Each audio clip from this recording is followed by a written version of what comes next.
যারা ভোলাপানিতে মাছ শিকার করার চেষ্টা করছেন দয়া করে সাবধান হয়ে যান, দয়া করে সাবধান হন, নইলে এই দেশের জনগণ কিন্তু আপনাদেরকে মাফ করবে না। আমি আমার সাংবাদিক ভাইদের কাছে প্রথমে একটা অনুরোধ রাখবো, প্রিয় ভাইয়েরা, 17 বছর আন্দোলনের পর আমরা কথা বলার অধিকার আদায় করেছি।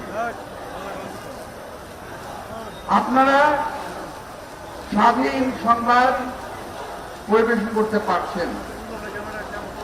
দয়া করে জাতির এই ক্রান্তি লগ্নে আপনাদের বক্তব্যগুলো এবং অনুসন্ধিৎস যে সাংবাদিকতা তা আপনারা যথাযথভাবে পালন করবেন বলে আমি আন্তরিকভাবে অনুরোধ জানাচ্ছি। প্রিয় ভাইরা, গতকালে ঘটে যাওয়া দুর্ভাগ্যজনক এই ঘটনাটির আমি তীব্র নিন্দা করছি। হাদি একজন প্রার্থী হতে পারে ঢাকা 8-এর, সে আমার সন্তান সমতুল্য। আমার সন্তানের বয়স, বড় সন্তানের বয়স এখন 39 বছর বয়স, হাদি বোধহয় 35ও হয় নাই।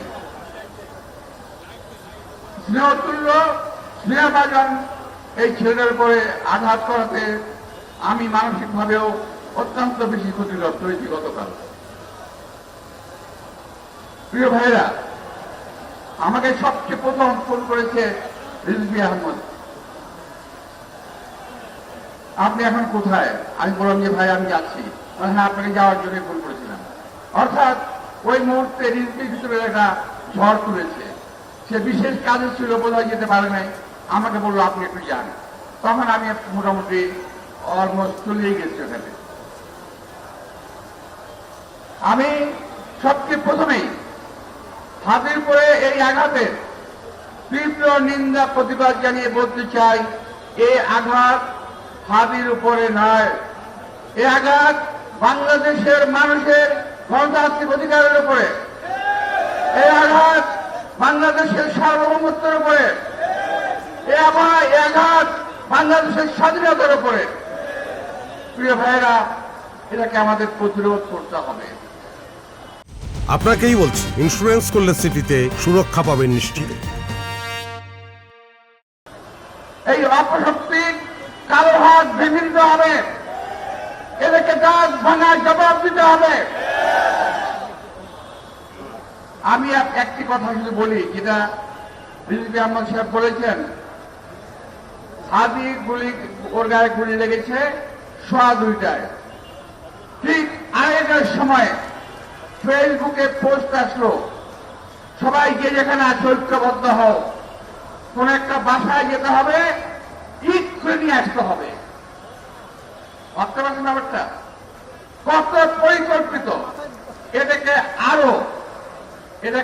আরো সংহত করেছে। আমি যখন হসপিটালে যাই তখন তারা আক্রমণাত্মক স্লোগান দিচ্ছিল। আমি ভাই ঢাকার ছেলে, আমি ঢাকার রাজপথে মিছিল করে বড় হয়েছি, আমি ঢাকার রাজপথে আন্দোলন করে বড় হয়েছি। আমার বয়সটা একটু বেশি হয়ে গেছে, শান্ত থেকেছি, নীরব থেকেছি, কিন্তু ওই মুহূর্তে যদি আমার নির্দেশনা পেত তাহলে তোমাদেরকে তুলোধুলা করতে আমাদের ছেলেরা দিলাম। কিন্তু ওরা ছিল কয়েকজন। কিন্তু সবচেয়ে ইন্টারেস্টিং বিষয় হল 150 থেকে 200 ছেলে, এরা কেউ হাদির সমর্থক নয়, এরা বিশেষ একটি রাজনৈতিক দলের অঙ্গ সংগঠনের কর্মীরা ছিল। ভাই, আমি যাওয়ার পরে যখন ভিতরে গেলাম তখন হাদিকে নিয়ে যাচ্ছে স্ট্রেচার করে অপারেশন থিয়েটারে। আমি অপেক্ষা করলাম, প্রায় 1 ঘন্টা বসে থাকলাম। এর মধ্যে কিছু বেয়াদব ছেলে পেলে অনেক বেয়াদবি করলো। যাই হোক, আমার সঙ্গে যারা আমার সিকিউরিটি ছিল, আমার লোকজন ছিল, তাদেরকে বললাম তোমরা শান্ত থাকো, হসপিটালের ভিতরে যদি কোন রকম ঝামেলা হয় সেটা চিকিৎসা ব্যাহত হবে, চিকিৎসা ব্যাহত করা যাবে না, ওকে বাঁচানোর ব্যবস্থা করতে হবে। আর যারা মব সৃষ্টি করেছিল তারা চেয়েছিল হাদি ওখানেই মারা যায়, আর আমরা চেয়েছি আল্লাহ তাকে বাঁচিয়ে তুলুন, ছেড়ে তুলুন, দীর্ঘায়ু দান করুন। প্রিয় ভাইরা, অনেক ষড়যন্ত্র দেখেছি এদের ষড়যন্ত্র 71-এ দেখেছি, এদের ষড়যন্ত্রের কথা শুনেছি, 47 সালের কথা শুনেছি, 71, অতঃপর 86, 90, 91 সকল সময়ই এই দলটি একটি ষড়যন্ত্রের সঙ্গে জড়িত থাকে। ষড়যন্ত্রবিহীন এই দল কখনো চলতে পারে না। ভাই, একজন লোক গুলি খেয়েছে, যেই হোক, আমরা মুসলমান, আমরা কোন সময় কোন আহত কিংবা অসুস্থ ব্যক্তির মৃত্যু কামনা করতে পারি না, আমরা করতে চাই না, আমরা করি না। কিন্তু যারা নাকি মুসলমানের লেবাসধারী তারা একটি ছেলের মৃত্যু কামনা করছে বারবার, ফেসবুকে স্ট্যাটাসে তারা দিয়েছে। ওখানে যে একটা ছেলে ছিল তারা কারা? পরবর্তীতে প্রায় 100 থেকে 150 মোটরসাইকেল নিয়ে ওখানে তারা একটা মব তন্ত্রে কায়েম করার চেষ্টা করেছিল। যাই হোক, আমি ওখান থেকে চলে আসি। ওরা ভেবেছিল ওদের ধমক টামক দেখলে পরে বোধহয় আমরা লেজ গুটিয়ে পালিয়ে যাব। প্রিয় ভাইরা, আমাদের নেতা কর্মীরা অত্যন্ত ধৈর্যশীল এবং সাহসী ভূমিকা রেখেছিল। কালকে যারা ছিল তাদের সবাইকে আমি আন্তরিক ধন্যবাদ জানাব।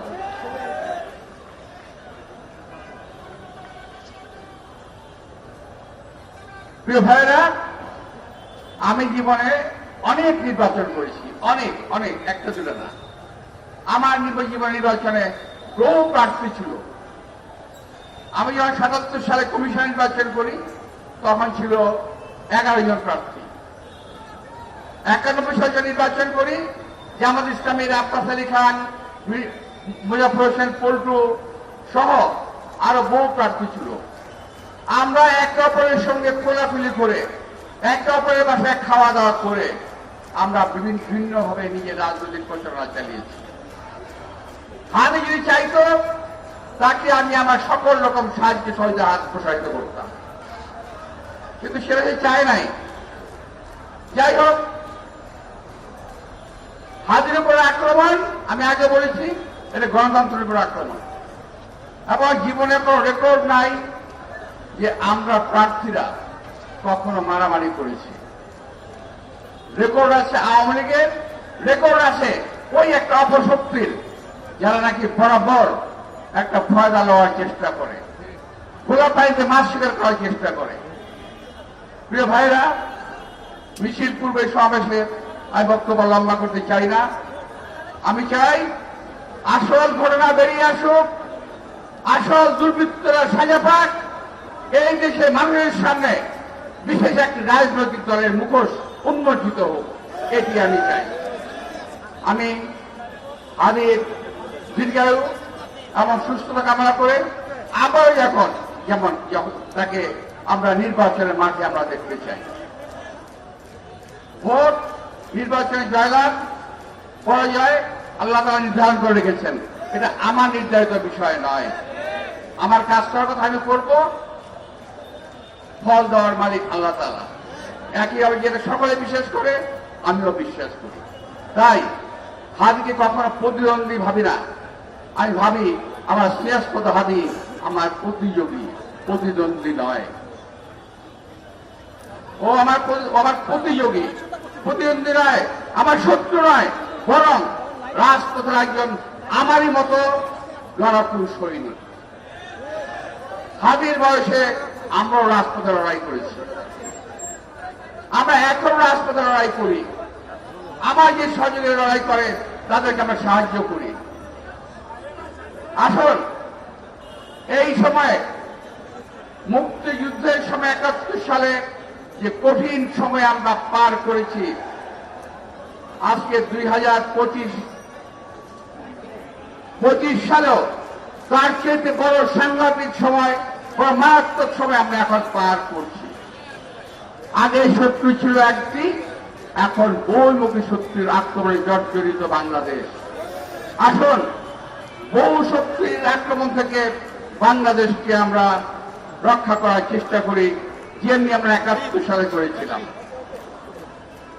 আর যারা ভোলা পানিতে মাছ শিকার করার চেষ্টা করছেন, দয়া করে সাবধান হয়ে যান, দয়া করে সাবধান হন, নইলে এই দেশের জনগণ কিন্তু আপনাদেরকে মাফ করবে না।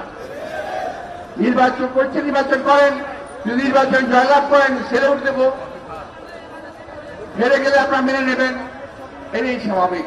কিন্তু তার আগেই নির্বাচনকে বন্ধ করা। আরেকটি কথা, কালকে হাতির উপর আক্রমণ কিন্তু বিচ্ছিন্ন কোনো ঘটনা নয়। এর আগে চট্টগ্রাম বিশ্ববিদ্যালয়কে আক্রমণ করেছিল, এখন হাতির উপর আক্রমণ।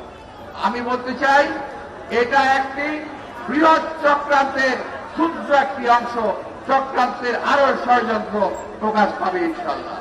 আপনাদের সবাইকে আন্তরিক এবং শুভেচ্ছা।